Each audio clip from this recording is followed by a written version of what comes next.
Welcome to the 21 Day of Spring Equinox Challenge. Today's session I recorded in Om Yoga in Alliston, one of the local studios that I'm teaching. And today's session I decided to devote to non-functional movement that we practice in yoga. And this non-functional movement is actually very beneficial for our spine. And if you guessed what it is, it's backbends. So our spine designed to go into extension, but our mind, our nervous system is not familiar with this movement because we barely do something with the head down, lengthening through the spine into extension. So we don't really comfortable, and our body doesn't know how to move properly. So today we will address some of the alignments that are important when you practice backbend, and I'm really encouraging to practice backbend at home as well, even if you're not heading to the yoga studio regularly. So first we would like to move the spine to warm it up. So you can start in standing position, setting your feet hip distance, and interlace the hands, maybe touching the sternum with the thumbs, and let us simply move the upper body from side to side. For this one, I'm not particularly restricting your hips, so allow yourself to move as comfortable as you can, just to warm up the sides of the body, then warm up the back of the body. And then we're going to come to the center, and this time we will try to lock the hips. We will engage the glutes and abdomen, and this time we're going to twist to the right, and you will find that it's much less range that you're able to rotate with the hips facing the front. And here we can pulse a little bit, and then return back to the center. Keep engagement in the hips, and rotate to the left, hold.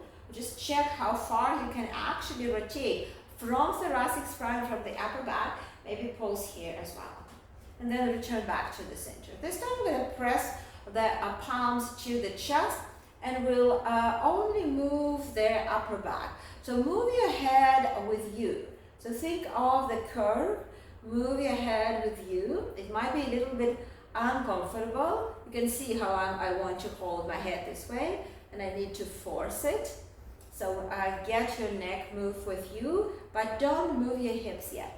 Only try to activate and mobilize your thoracic spine. And then we're going to come to the left, and this time we're going to move the hips to the right. Drop the head. You can glide your hands along the knee. Take your right arm overhead, maybe pulse or hold here. And then let's release. Let's again start here with the leaning to the right, and then move the hips, and then extend your arm along the leg. Take your other arm overhead and stretch. And let's release. Let's bring the hands to the hips, and this time we're going to move the hips. So think like you are holding your head on the center, your feet are locked to the floor, and all what you do is moving the hips. One direction maybe 5 times, and the other direction 5 times. Okay, and then we're going to come into the center position, and we'll come into fold forward. So hinging from the hips, sending your seat bones back. Just stretch passively the back of your body. So any tension that you're holding on the back of your neck, release it here. Feel stretch on the legs, and then we're going to go up slowly, vertebra by vertebra, into standing position. Exhale. We're going to do it again. Hinging from the hips, hinging forward, releasing the head, having a nice stretch here. Remember that you're not folding from your lower back, from the waist area. You are folding from the hips. Relax arms, and then as slow as possible, come up into the standing position. Exhale. And now let us practice cat and dog stretch, but in standing. So let us move the hips forward and drop the head, then release your arms and then pressing the chest forward. You're sending the hips back, and then punching yourself into the belly, rounding the spine, releasing the arms, and then bending the knees, sending the thighs forward, and just go. You're welcome to add your arms into this movement. So it's might be not very comfortable for you, it feels very awkward for you, but just relax and allow your spine to explore the movements that we actually have. Notice how your hips, head, arms, shoulders have to be involved in the movement to help your spine. So maybe a couple of more here, waves that you are exploring. There's no right or wrong, as well as you are making their curving movement of the spine. And let's release. So let us practice the most challenging back bend is in a standing position. We already discussed it, we already tried to lock the hips by squeezing the glutes. So when you get here, really try to activate your glutes and then press the hips forward. A lot of us will be very uncomfortable in the hip hinges because we sit all the time. It's all the time into this flex position. So find your maximum of extension of your hips. Bring your both hands on your lower back, and then don't worry about going down. Think of the hook attached to the sternum, to this big bone, that pulling your chest up. You externally rotate your shoulders. You keep using your glutes to stabilize your lower back, and you lift the chest up, and then only the last one, you drop in the head, but don't try to compress the neck, but think of there's a shelf that you're pressing the head.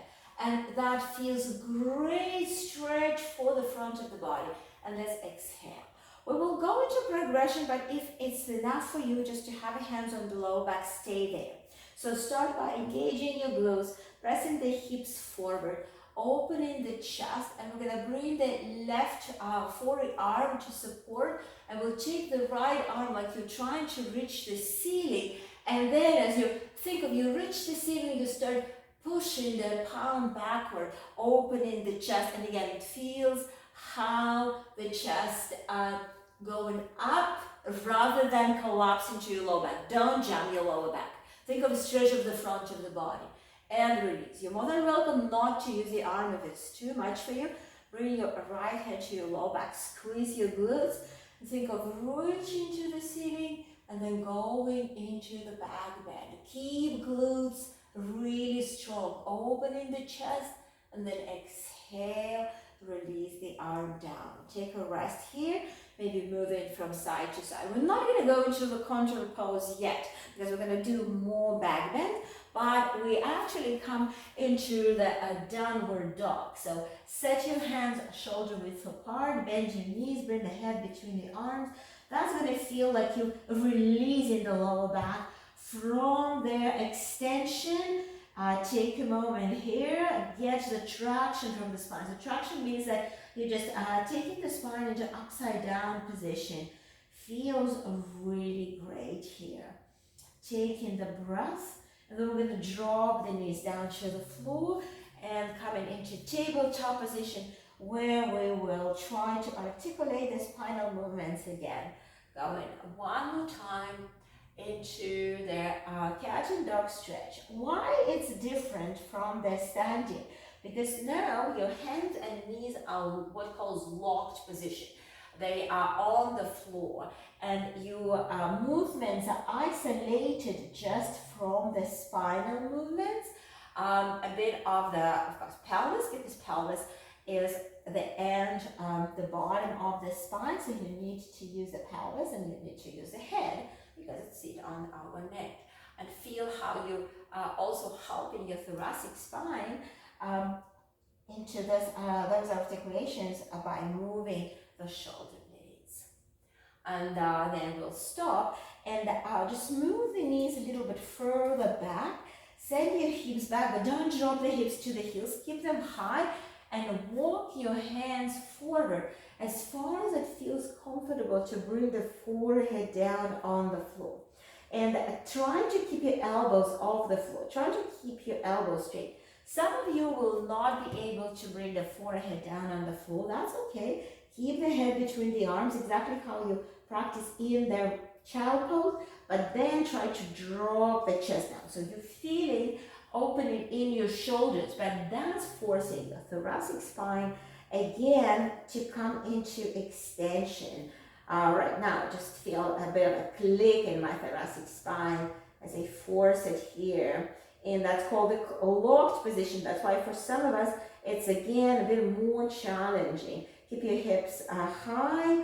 That is force for the shoulders. Very often, we're not comfortable in the back bend because of our shoulder restriction. So this is extension for the arms that we're practicing here. Taking the breath and then look forward and come onto the belly, into the belly line position. We already practiced some prone back bends in this series, so you know how to work. You have a strong legs, strong glutes, and we will lift the legs just, and this I'm going to lift the palms off the floor, making the neck neutral, squeezing the shoulder blades, so forcing the spine into extension here, and exhale. We'll have 2 more times. Roll the shoulders back, strong legs, lift the legs, lift the chest. It doesn't need to be high. Lift your palms off the floor. Try to keep your forearms perpendicular to the floor. Neck is neutral. Don't lift your chin. Exhale down. And 1 more time. So notice how the glutes help in your lower back to stay strong, because you need to support here. The whole extension happening here in the upper back. And release. We will then press the chest off the floor and we'll come into the kneeling position. So here we'll practice the camel pose, one of the pretty advanced poses, but also helping you to get stretch in the hip flexors. So squeeze the glutes and press the hips forward, exactly how we did in standing, and then start thinking of a shoulder blades pressing the chest up toward the ceiling, and drop the head only the way that it's comfortable. Your gaze just up toward the ceiling, not necessarily behind the head, and keep your glutes really strong. And release. We can go into the next progression, having the left hand to your lower back, keeping our glutes strong. I'm going to take the arms up exactly how we did in the standing and progress. And you're not jamming to your lower back, you support your lower back. You're focusing on getting this stretch of the front of the body. And release. We'll change the hand. We're going to have a right hand on the lower back. We'll take the left arm up, squeeze the glutes, and open the chest. Lift, lift, lift, lift, lift. And release. Come back. Exhale. Let us come to another downward dog. That will be a contour pose, but not extensive contour pose when we're flexing the lower back like a child pose, but creating more of a traction as we have 1 more back bend, 1 more asana that we would like to talk about to have it in your practice safely. We're going to come lying on the belly again. And this time we're going to bend the knees and flex the feet. And here we will grab the ankles. So if you're not able to grab the ankles, maybe you just don't need to practice this pose this way. I will show you regression later. So you can get your knees and heels a hip distance. And you're lifting the face just off the floor the way that you can breathe here.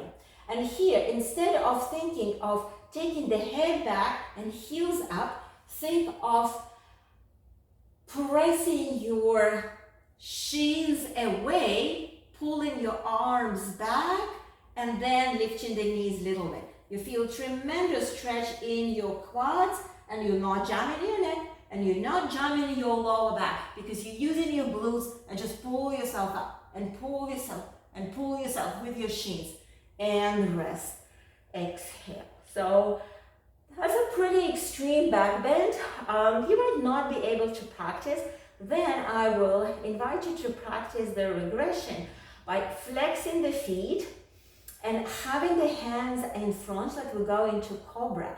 And then you just press yourself a little bit off the floor, roll the shoulders back, and think of lifting the heels up and taking your shins away. And just practice this very strengthening position. Hold and release. You might feel the cramps in your hamstrings. Yeah, so shake your legs. Let's bend the knees again. So your way, you can grab your ankles, or I will again demonstrate the regression, what I call it. Flexing the feet, your legs are really strong. You're first lifting the chest, rolling shoulders back. You're barely using your hands. It's more for just a balance. And then you lift your thighs and you think of your shins going away, lifting heels, keeping strong glutes, holding, and exhale. And then we will press the hips finally into the child pose very slowly, rocking from side to side, walking the hands forward, dropping the forehead down. Exhale. So you can stay in your child pose as long as it feels right for you. Their back bend asanas, elevating sympathetic nervous system. You might want to practice them as the contour pose for all the sitting activity that you have during the day. It's definitely the strengthening of the back. You would like to warm up yourself, so maybe you want to link this particular episode to some other episodes with a flow, so you can warm up and have it as your final practice. And when you're done, you allow yourself or to practice Shavasana or to have a couple of moments with a straight spine, maybe with a closed eyes, allowing the nervous system to calm, allowing the breath to return back to a normal, steady pace.